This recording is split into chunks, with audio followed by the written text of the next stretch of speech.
पाकिस्तान में डेंगू के बढ़ते हुए मर्ज के खिलाफ आवाम को आगाही देने के लिए हारूनाबाद के फौजी फाउंडेशन मॉडल स्कूल में सोच वेलफेयर फाउंडेशन के ज़ेर एहतमाम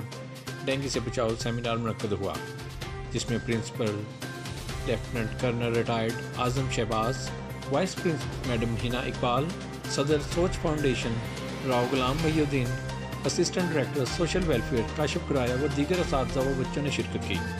हारूनाबाद से रिपोर्ट कर रहे हैं CTN न्यूज़ के नुमाइंदे अरशद गौरी।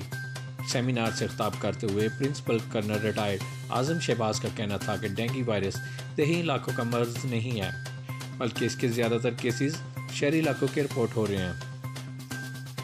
डेंगू 4 इकसाम के वायरस हैं जो एक मच्छर के ज़रिए इंसानी जिस्म में दाखिल होते हैं। इस मौका पर सोच फाउंडेशन के सदर राव गुलाम महिउद्दीन एडवोकेट और assistant director social welfare Kashif Guraya का कहना था कि इस बीमारी से खौफजदा होने की बजाय फौरी तौर पर डॉक्टर से रब्ता किया जाए और बीमारी से कंट्रोल के जदीद तरीक़ों को अपनाया जाए।